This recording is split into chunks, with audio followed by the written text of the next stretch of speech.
folks. How you doing? Welcome to Smartphone Theater, your home for live digital theater.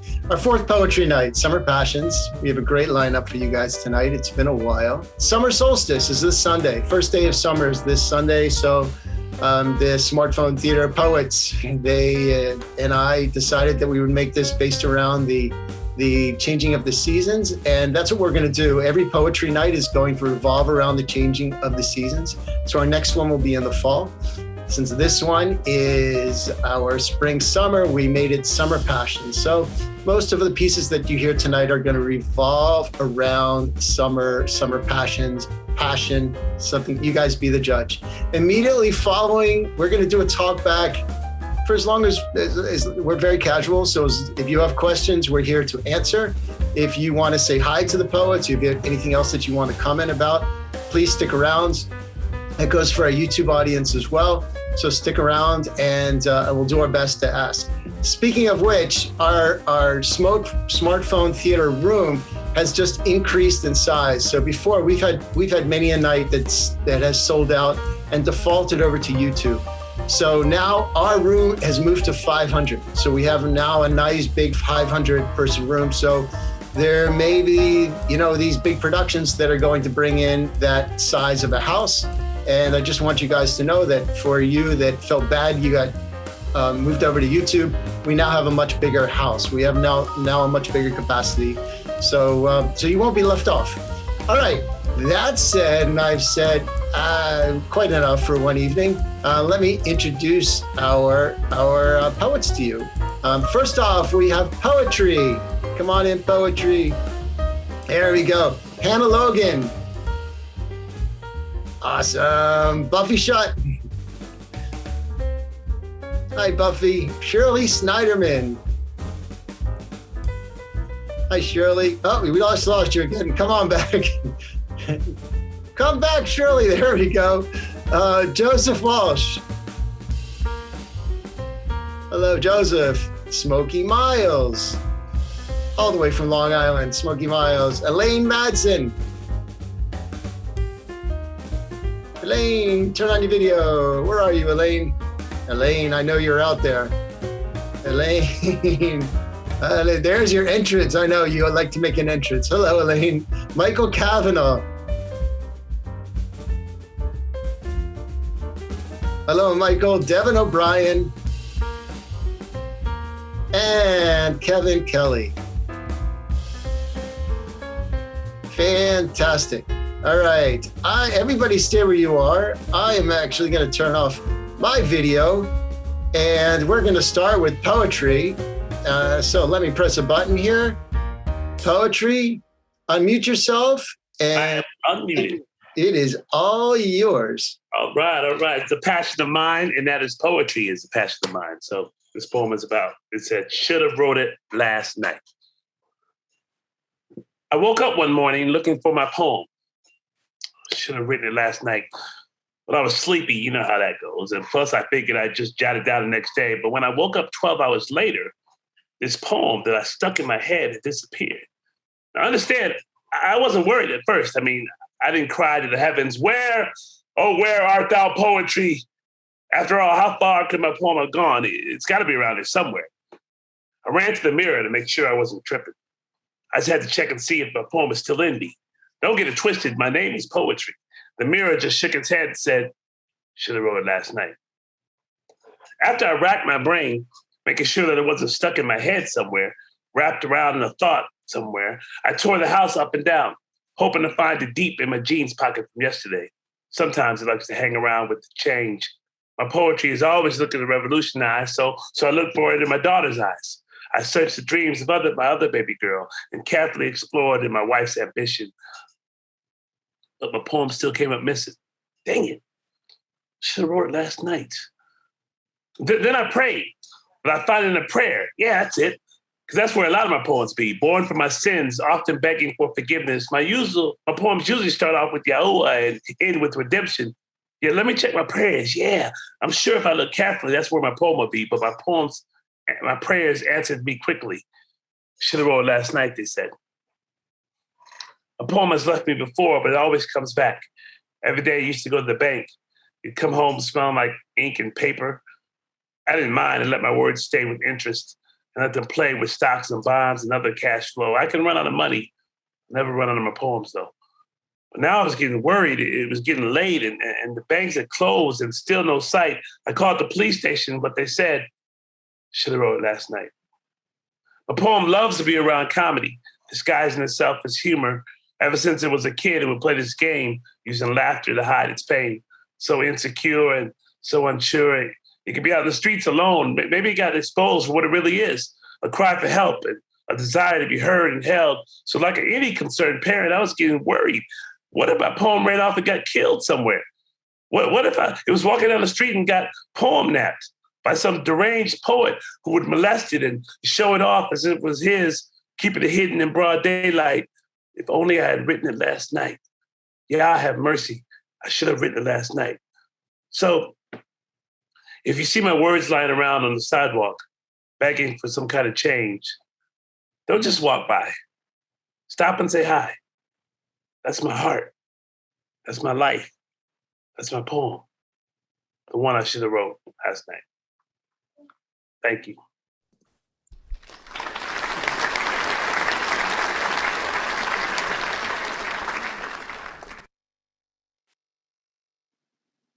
A last chance love letter to those who have done nothing to be worthy of said letter.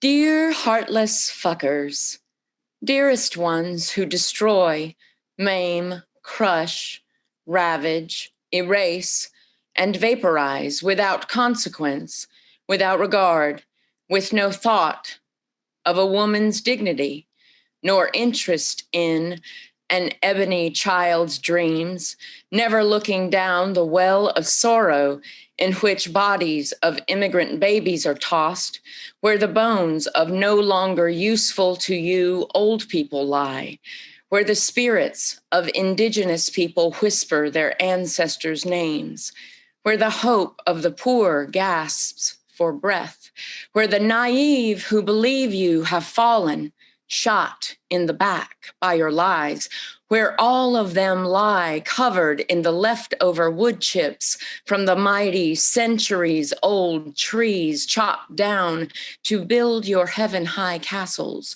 You who think you are impervious, we have taken notice. Dear ones, still trying to get daddy's attention, whose ears have been made deaf by the din of the stock exchange floor, where money buys you a kind of lofty peace from your shame and has given you fleeting moments of tenuous silence.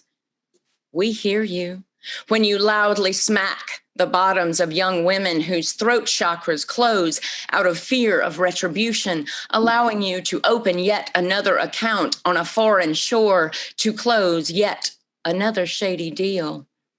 We see you, pig humans, who still find a way to legally ensure that certain shades of human stay a neighborhood away from your own precious, perfectly manicured cul-de-sac, then from your feng shuied and queer-eyed to the nines home office, you ironically command the slaughter of all the trees and bushes in the courtyards of the low-rent apartment buildings you own that ignorant renters stupidly called their yard, making mulch of the flowers, a picture of which was taken just a week ago by the 7-year-old girl in apartment C, posted by her teacher on the school Instagram, part of her science project. She won a gift certificate for $5. You, so gifted, so smart. About the bottom dollar, can you remember which building she is in? We do. We remember. You, who always craft an appropriate narrative. For the liberals, you'll say saving water, dangerous insecticides, you understand. For conservatives, a straighter shoot, immigrant gardeners, plus trying to keep costs down. They'll all nod. We'll all nod because we hate not trusting other humans, the benefit of the doubt benefiting only you. Trust in you our downfall, yet we must, and down we go again, while you count your Benjamins, counting on us. Do not notice the sleight of hand yet again, you moralists, magicians. You who pillage with pleasantries, blaming the bleeder for the bleeding, while still holding the dagger that bears your ancestors' crest.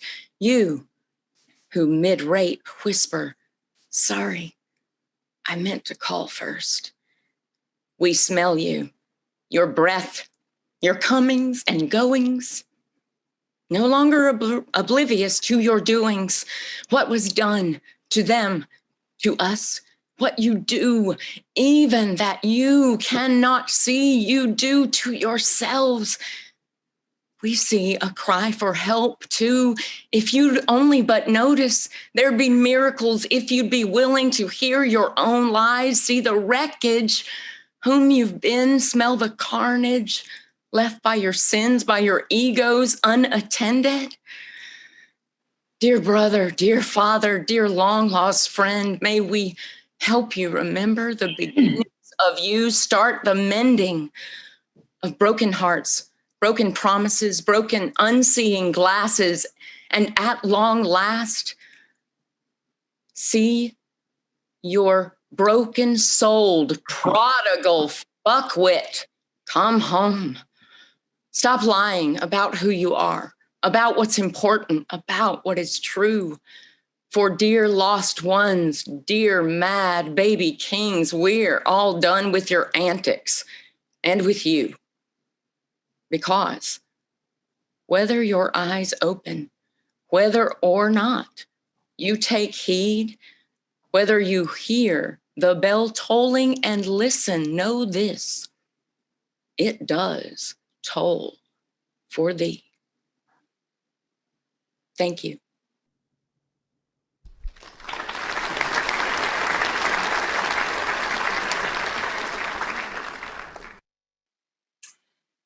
I'll never forget that day. It was spring and the daffodils were making their annual appearance. There they were in various shades of creamy white and dazzling yellow, and the birds were chirping up high on the hidden branches, and a lone coot paddled across the still waters of Lake Marie. Spring had certainly arrived in Antioch. And in the house, there was another sign as the ladies bustled back and forth, preparing for the season's pick of pies and cakes for the wedding that was long overdue. The year before, COVID had taken over and nothing else moved. Everyone waited impatiently and wondered if they could hang on until the rays of hope would return. And they did. At long last, with light rain on the horizon and evening twinkle of city lights, Ben and Katie became one. There was a thunderous sound of applause and mazel tov as those who bore witness applauded. Spring had certainly arrived in Antioch, and I'll never forget that day. The paths unknown. We should all take the paths unknown and learn about its history, the people, the times, the stories and facts, and unravel the roadside mystery. Such was the case on our trip up north, wending our way through the vineyards. Old battered barns beckoned beyond as the road twisted and sloped down and upwards. Driven to find the elusive wild berries, we coursed through the single-lane byways. Ever vigilant to find our reminiscent stash, we found turns that directed us sideways. With names like Freestone and Valley Ford, they enticed us with cheese samples and wine. Hidden away were the brambling bushes that lured us to these unknown finds. At last, the berries did appear, as the bushes spread their arms, thorns in sight. Picking them in the morning warmth gave way to satisfaction and pure delight. And now, back at home, indulging in jam and cakes, the berries filled us with pleasure. Our pictures as well, left to tell of our journey on the paths unknown. Such was the treasure. Still standing. Standing on the threshold of tomorrow with the knowledge of yesterday, seeking my place in today. Standing on the edge of the unknown with the memories of those who have gone before me and wanting to be here, part of the here and now. Standing alone on the rim of expectation with the recollection of what was and yearning to tell new stories.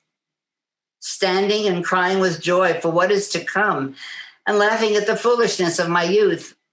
But truth be told, I wouldn't change too much. Wait a minute.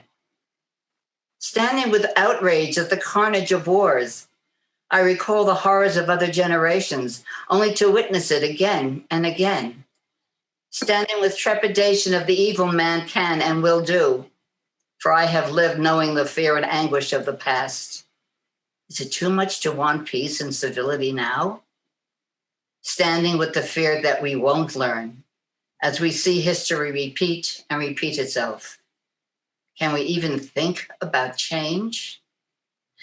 And yet, standing with the belief that the good will prevail, for I have known and seen the heroes of the years gone by. My goal is to follow in their footsteps and follow their dreams. I'm still standing. Thank you.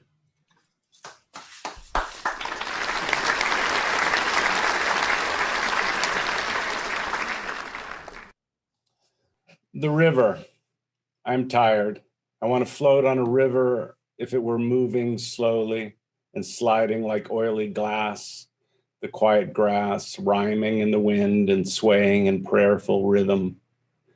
Walking past the aviary into the creek bed, the lizards scattered like broken glass at our feet as all manner of insects refused to give up their hiding places.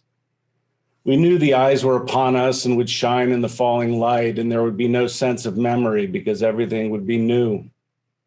The leaves would be replaced waxy green and yellow. The sounds would be replaced upon the rocks. The water would be erased and reinstalled so that the small flies could reamass to feed the fish. All the limbs would bend again upon the boughs that brushed the lake and the breathing all around us.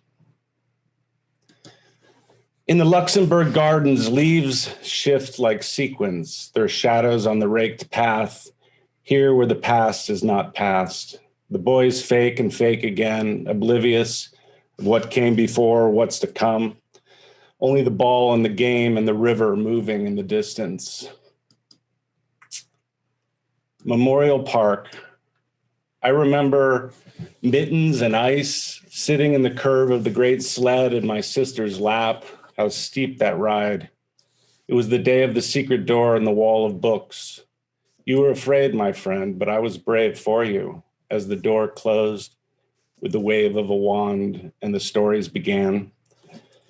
It wouldn't be long before I was afraid in that other world where new trees struggled to grow out of concrete. I lay on the mat with milk and crackers ready for the nap that never came, while the children slept around me, then walked the long blocks home. Years later, I visited and found the room much smaller. I looked in as if into a laboratory, the observation window angled down, no one sleeping, no mats and crackers, just ABCs and building blocks. The experiment, it seemed, was over, and me there alone looking in the result. I traced my way back to the house I never found. The blocks were still long, too long for a child to walk alone, far from library school and Memorial Park, where I held a friend's hand, letting him know everything would be all right and that we would be home before dark. And perfect. Do you think? Let me see. Can I get back to you? No, you're right. Did I tell you? Oh, I remember now. Do you believe him? Your prerogative. I would wait. It's quite a ways. I don't remember. If it's safe. Are you sure? Both of them? Very young. Too young. I can't believe it. Right outside on the lawn? That's what he said? Are you sure?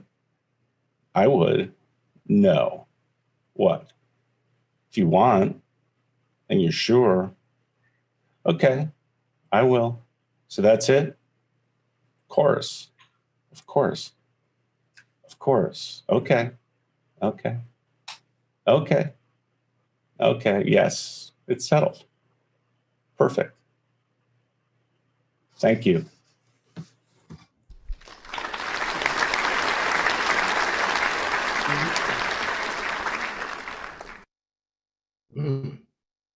Okay. This one is about the disparity between cyberspace and reality. It's keeping in the theme of passion, summer passions and all. Love and heat in cyberspace. Let's go. We've all lived through a pandemic. The condition's been systemic, with no one seeing anyone too much.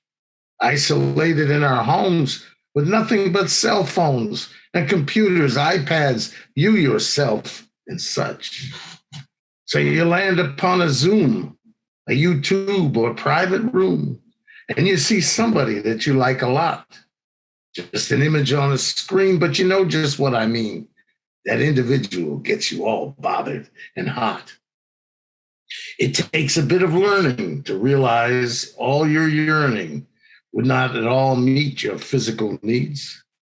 But you keep gazing at the image. It's like playing a game of scrimmage, and on that person, your imagination feeds. There you are, cool as a cuke, while inside you feel the nuke, like a bomb just waiting to explode. You like that other person's fashion, and your heart is filled with passion, but you know you both must remain in your abodes. Yes, it's nice to look, but what really gets you shook is the inability to feel and taste and smell. That'll give you an unease that doesn't come from the disease, but because you can't be close to them, that's hell.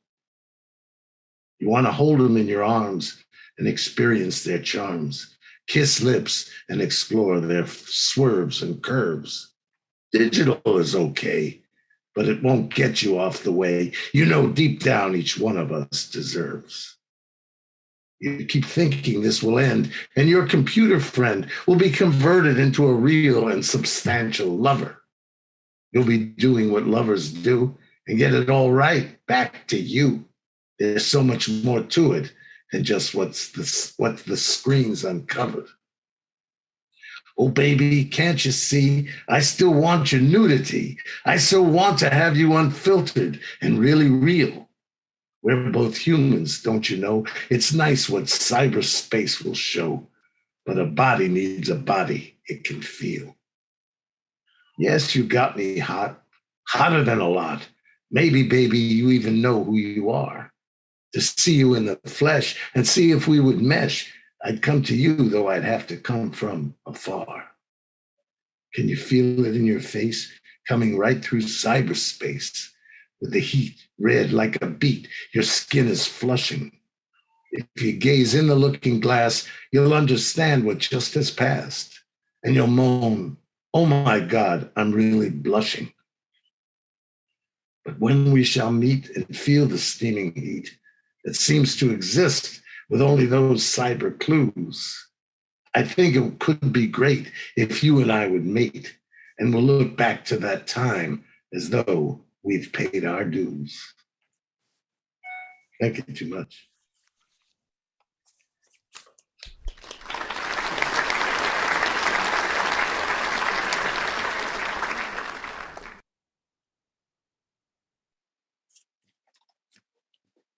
I climbed to the top of a dandelion and found you hiding there.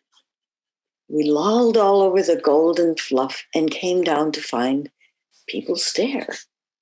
I don't know why they act that way, but on the other hand, I've never seen any other fuzzy yellow ones like me and thee.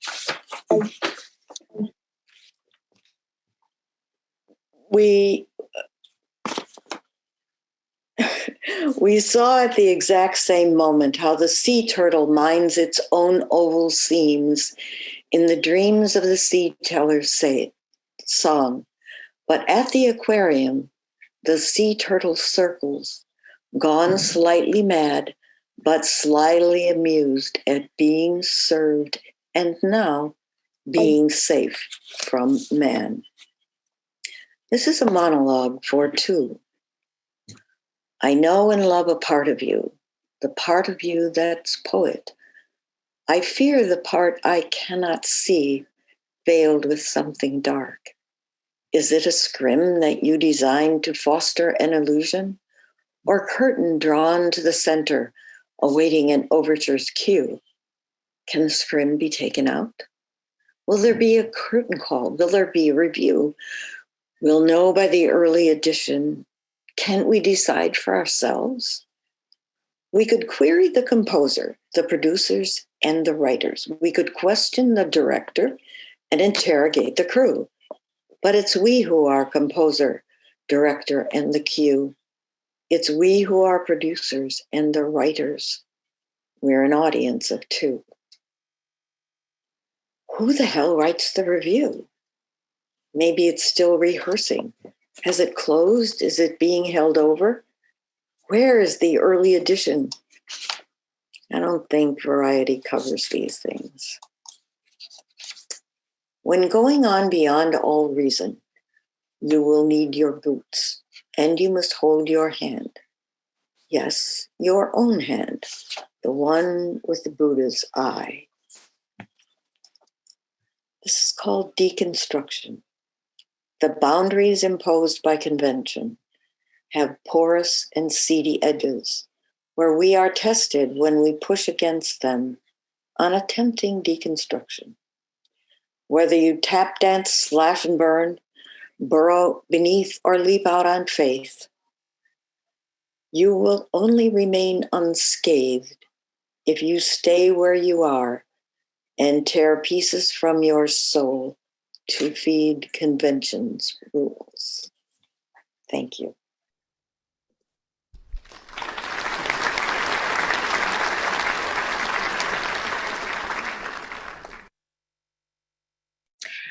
Why didn't you quit? Why didn't you quit when you peed on yourself during endless meeting?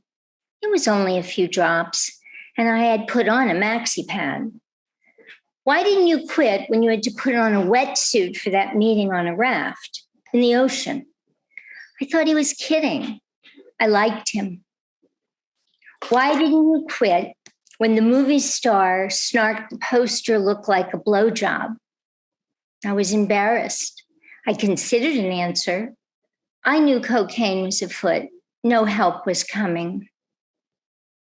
Why didn't you quit when the producer pushed you up against the wall and put his hand inside your blouse? I made a joke. I was relieved my nipples stayed flat as a quarter.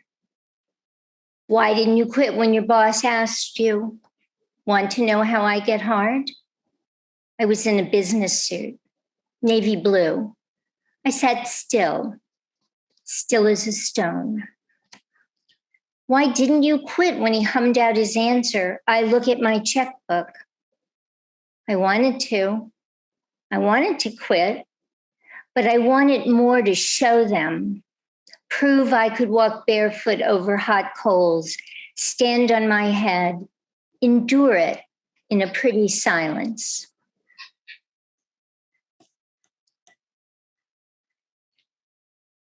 Song of the movies. Through wide doors, the ushers, boys I've known since middle school, nod me out. I sing the movies. I wing back home. I love the movie dialogue, a red lifesaver floating in my mouth. I love movies so much that soon enough, when boyfriend is in the door, I want to mouth off. Use my movie way to push him around. He's tired from work, wants only a joint and a beer. He runs his hands over me, makes me spit out the lifesaver. Movies under my nails, movies clinking in my glass like ice, thirsty, I have to sip. At work, I steal my friend to smoke outside and talk movies, old movies. One screen in the sixplex makes room on Fridays. Online, I reserve D105, 106. Friday is coming. Ginger and Fred will soon be gliding over us. Nora will teach us to martini and wisecrack with Nick. I will be Claudette Colbert, and for 2 weeks, I will grab his hands and he will only get to touch me on my left side. I will grab his hands and shove them into Kate Hepburn's trouser pockets. Stop, my friend Bags. It's only hump day. I promise your Friday is coming, and get shouty and go on about Betty throwing off her matching fur jacket and hat, Ingrid getting poisoned for being a spy, Audrey eating her necklace on Fifth Avenue. I sure hope Wilma's a swell girl. It's the women 30 feet tall we love. We unbutton our blouses and let their power splash over us. We wince when their fast-talking, high-heeled, clicking, padded-shouldered strutting smacks into a wall, bricked up by some guy. Tell you what, I'll toss a coin. Heads you say, tails you go. A fist comes out, the odd gun. We cover one eye, rear back. My friend leans in to whisper, never get married. I'm thinking something else, like how about I grind my big movie cocktail ring into his face. I love movies. When Friday night arrives, I pull at my friend, come with me if you want to live. The lights take their time dimming, like a boy leaning in for a first kiss. The dark snatches us up. Oh, I love movies. A rage, a rose, something to squander, something to squelch the humdrum. I sing the movies. Thank you.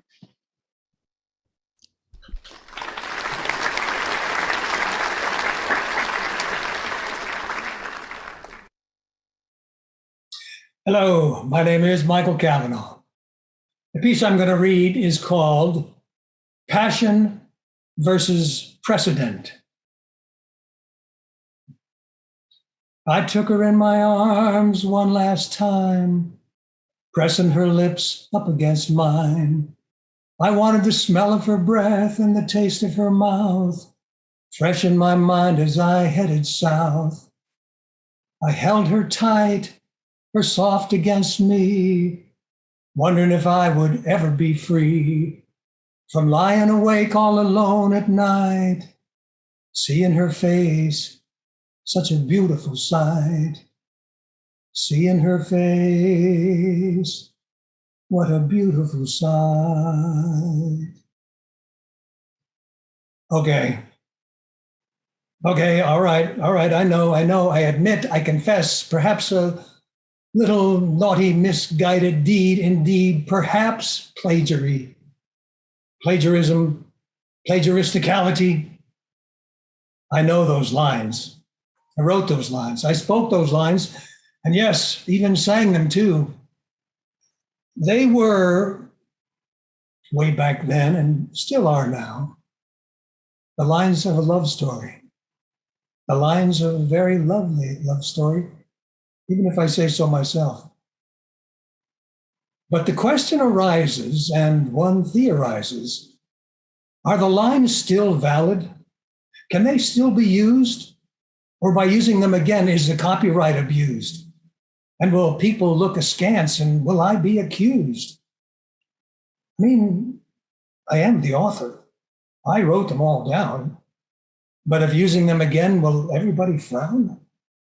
Will there be coming knocking at my door, briefcase carrying legal types ×4? Will they be demanding hand-scribbled notes, showing as proof that I am the one who wrote? Wait, please. If we move away for just a moment or two and disregard the potential dilemma of a copyright abuse, we might just find that another question may arise upon which one can also theorize.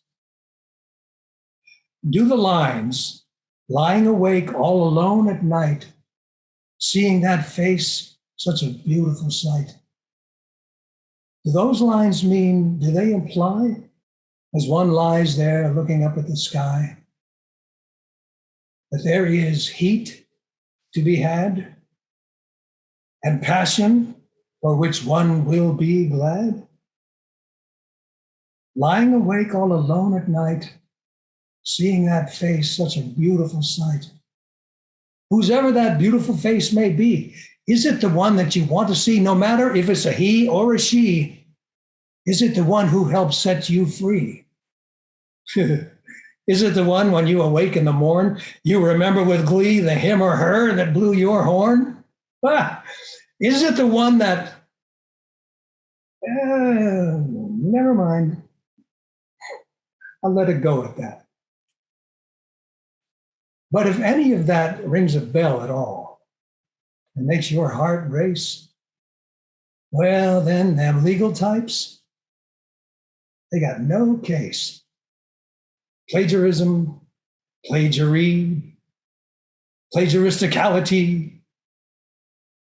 This case is about passion and precedent.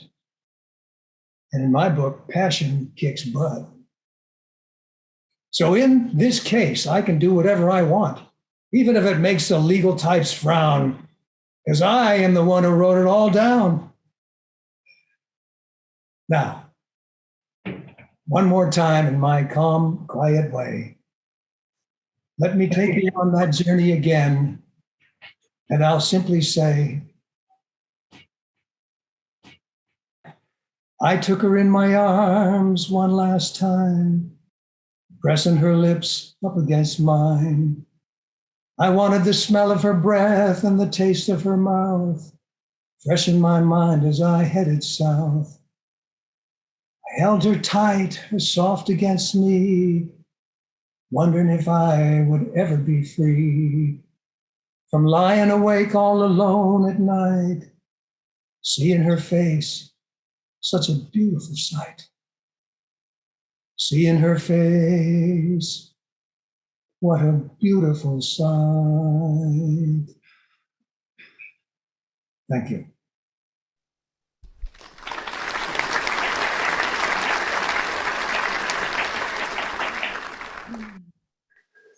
This is called January in New Hampshire, or How Your Leaving Learns Me. It's a longer poem. I'm going to read you 4 sections of it. The first one is called Goodbye.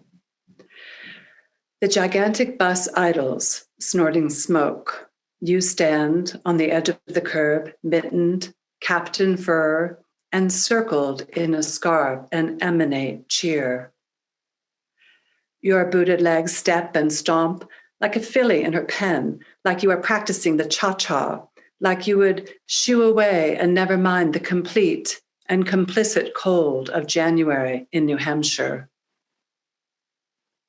On the other side of the pain, I am in a plush seat on a posh bus, overheated, practically gasping in the privileged, man-made air. I see you and you see me. This is our equality. I know what this looks like. We are all smile, though, our hands wag between our eyes, invisible lines, links, cords, the cables of our connection. These are taut, fraught, and crucial. You could pin and dry clothes on these lines. Breath blooms from your lips like the bubble in a comic strip. What would you say? What can I possibly say?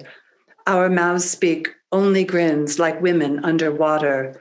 We are women underwater. I know what this looks like, only I am not leaving. The dirty ruins of yesterday's snow ring around you like sentinels, the ghosts of grief. You are the only animate thing in the icescape that is January in New Hampshire, and somehow you smile. The jumbo bus roars, rears, and the finale of our farewell is a send-off of smiles. The bus turns and we go just like that. We are gone. Our connection snaps and my heart collapses for you. This is called The Ride. He makes a decision based on something, one hopes, like the clock or some secret metric passed on from headquarters, When you don't know why something happens, everything seems random or appointed. He operates levers, spins the wheel, he leans in and lips something into the mic. He's inaudible, he's inarticulate. Who knows what he wants us to know? Thus begins our trip, New Hampshire to New York, like a ride in Disneyland. The streets of Hanover are free of people. The cold is skin-burning, yet picturesque. We are on a safari of winter. City streets devoid of cars are broad boulevards strewn with white carpets, the gutter on each house fringed by icicles, and every lamp is hatted in snow. The world is like a weather museum. The others aboard the bus watch the mind conditioning screens. They catch reruns, contestants on The Voice, or highlights of an old Leno. It's a cushy crib and they dig it. While I set morose eyes on the screen showing winter, the window. It's a good show, and I need answers from the snow. This is the window. Sticks, trunks, and tufts of grasses, white birch and other deciduous leafless trees, each branch bare, boughs lined with snow, clumps of grass clobbered, beset by snow. The evergreens hold snow in their skirts like ladies in great gowns at cotillion. Breathless trees twirling, stilled, mid-dance. What do I know of their exuberance? Their escorts, leafless, skeletal fellows, wear snow on their boughs, the gloves of gentlemen. They too are stopped and stilled, a tilt under the sky. These trees without leaves, could these be more dead? Their heads like bare tips or brooms scratch at the floor of heaven. The dance is stopped and all watch. They all know and watch me as I go. It's the last stanza. It's called Woe Interrupted. My woe is interrupted by others on the bus. His earphones are strings to the screen and they animate him.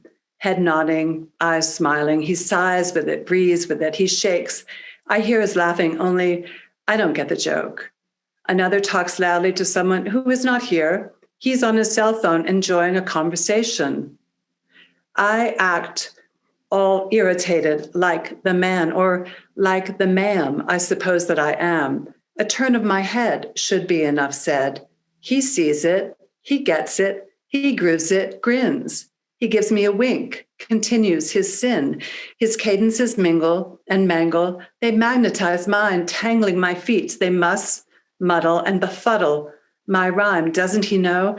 Doesn't it show I am trying to hear a torrent of tears, trying to tame a tsunami of woe into a tide and iambically? Meanwhile, the guy goes along fuckily with a fuck here and a fuck there, here a fuck, there a fuck, everywhere a fuck. Oh, this brother's chatter and beat fornicates with mine.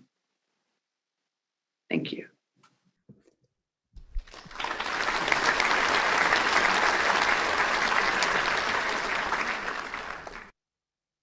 My name is Kevin, and this is a little piece from a book that I'm writing called Homeless in My Hometown.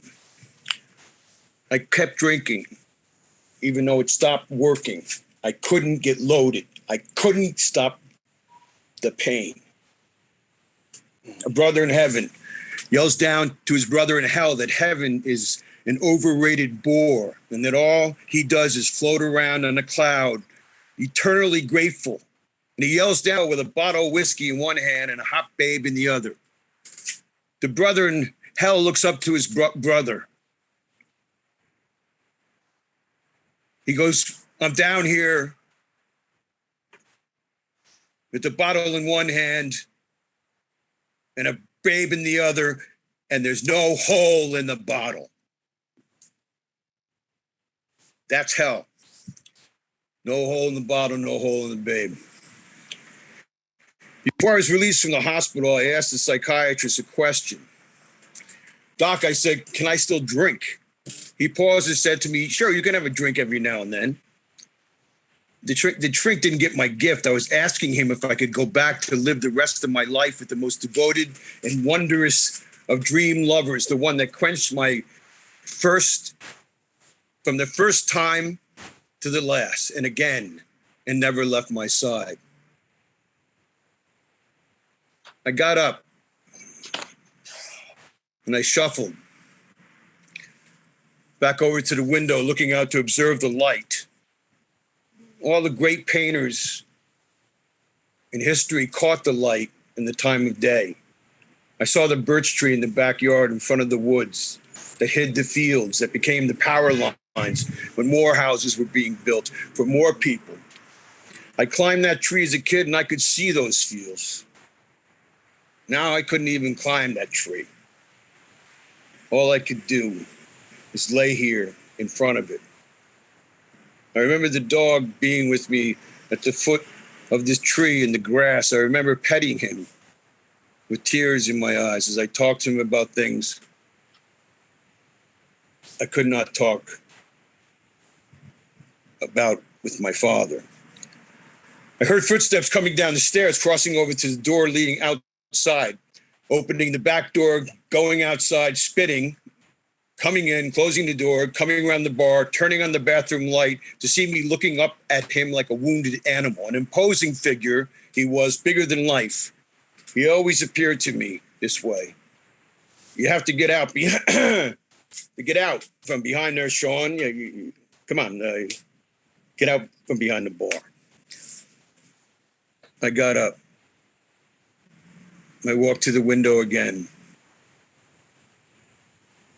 I sat down at the couch. In his armchair, father's chair, he asked me if I was okay. He shook my head. No. We stared at the blank screen. Nothing was said. It was an awkward moment, to say the least. You okay? I shook my head, no. You want to watch some TV? He said. I shook my head again, no. Let's see if we get the Yankees on. Leave the TV blank, I said. I don't want to hear anything except the silence. He got up and he shouted upstairs, Boots, let's go. We're going to be late for therapy. Shouted back something I couldn't understand. My father sat back in his chair. We didn't say anything. Usually I'd ask him to tell the stories about the glory days, just like his father did him. I wanted to say things to him. My whole life, I sat there on the couch wanting to talk to him about things I could not say as he watched TV. We're going to therapy for you this afternoon. We wish you would take your medication. Dad, I said, I want you to take me out in the woods and shoot me. Dad kind of stuttered and mumbled something. Then we're back into complete silence. I broke it. I got up and walked to the piano. Playing strident chords, I began songs that I couldn't remember, a few lines, and I'd forget them until I settled down upon this song, Daddy-O, and I forgot that he was in the room. First time I hugged my father, I was 7, he was 33. First time I hugged my father, I had this pain, it wouldn't go away. I was upstairs with my brother in my room, trying not to cry. I was looking for the morning light to come and move the night on by. Outside, the crickets were chirping and a half moon glowed above. I buried my head in the pillowcase as my heart was pounding with love. I screamed and I howled for the pain to stop, for some God, somebody to crash through the rooftop. The echoes of my cry through the hallways with a sigh. He woke up my dad and he turned on his bedroom light. He ran upstairs as a dog barked at the moon. My brother told me he's coming soon. Then he opened the door and he rushed to my side. And I leaped in his arms. Daddy, don't let me die. Daddy-O, Daddy-O. Don't ever let go. Hold on me tight. Won't you rise from your dreams in the dead of the night? Daddy-O. I love you more than you'll ever know. Dawned on me, my father had heard the song. I took one gasp of breath and literally purposely fell off the piano, winding up on the floor. Of all the songs to sing, my father rushed to me and asked if I was okay. I directly looked him into his eyes and said, Dad, this has happened before. He kind of turned his head like a dog who didn't know what he was doing. He went back to his chair. My mother came down the stairs. Oh my God, what happened to him? She said, crossing over to stand next to my father. He was playing piano and he fell off the chair. I was looking at the ceiling and the paneling on the wall. My mother reached for him. He needs my help. My father held her back. I thought to myself, who are these people? And how did I get here? No, Boots. We have to go, he said, as my father stepped over me to the other side of me, turned out and reached back for my mother's hand as she stood at my side. I looked up at her. She towered above me. I felt like I'd never been so close to her. She took my father's hand as she stepped over me. My son. He pulled her to the other side again and turned to open the door to the outside. She broke away from him and reached out to me. I can't leave him like this. How could I leave him like this?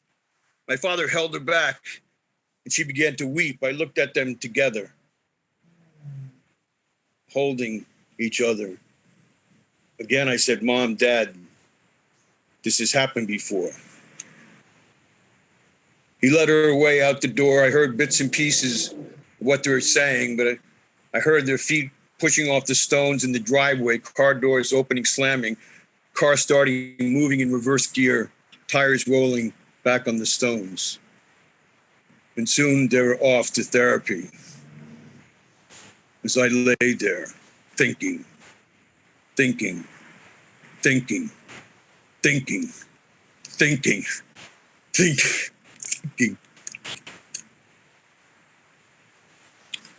Okay, that's about all I got. Want to hear another 20 minutes? Thank you.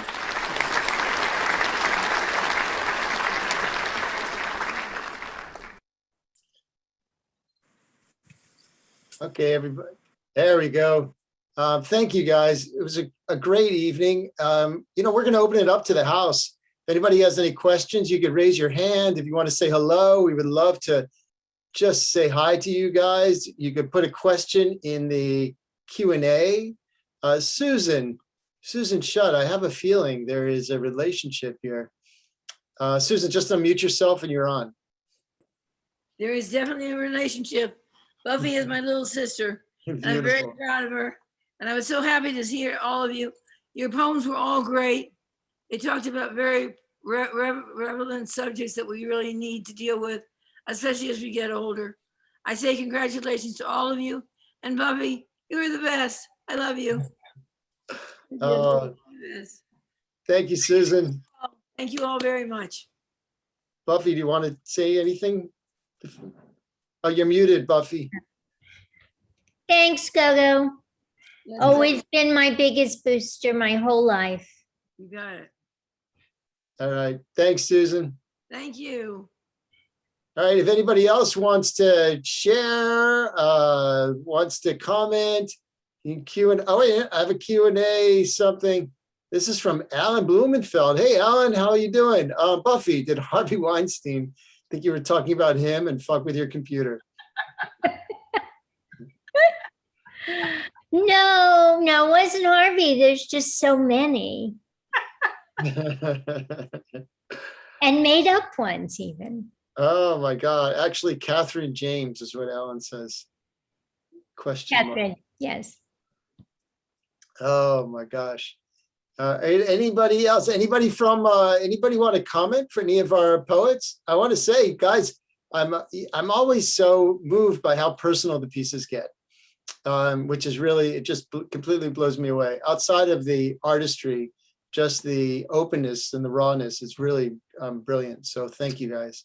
Stan Davis, great job to all of you. Enjoy the presentation. Special hello to Michael. We loved your song and poem. Your best neighbors, Stan and Leslie. Mr. Michael. Thank you, Stan and Leslie. Oh, fantastic. Susan, oh, wait, I just lost you. Susan Garnett, did you mean to go off? Wait, there we are. Just unmute yourself. There you go. You're up. Oh, hey, I just wanted to say how much I enjoyed watching you guys. And thank you so much, Kevin, for inviting me. It was really, really good, very creative, and I'm very impressed. So thanks for having me. Thank you. Thank you, Susan. Margie Claire says, Michael, my brother, the eternal optimistic romantic, I love you. That's my sister Margie. Thanks, Marg. Very funny. All right. Anyone else? Anybody from any poets? You guys want to comment at all? Yes. Can I make it? Please, Elaine. Absolutely. I just wanted to thank everyone for sharing something that was deep for each one of you. I just feel so lucky to be among you and to be able to hear all the things that you had to say. Everything was just exquisite. Thank you. Elaine, and likewise. Absolutely likewise. We're lucky to have you. And Debbie Morgan says, such a delightful, talented group. I always love when performers are enjoying themselves. So yes, I think everybody enjoyed themselves. I did. Hey, Todd? Yeah. David did. Martha wants to say something, but off camera. She just wants to say something. Yeah, I'm having a Oh, bad sure. day. But I wanted to say, one, how much I enjoyed and have enjoyed all of the performances, but this was absolutely wonderful. And starting with, I should have written it last night, it felt like we're in a conversation, just a two-person conversation. The timing, the rhythms were so engaging. So I just appreciate everyone, enjoyed it so very, very much. Wonderful. Thank you, Martha.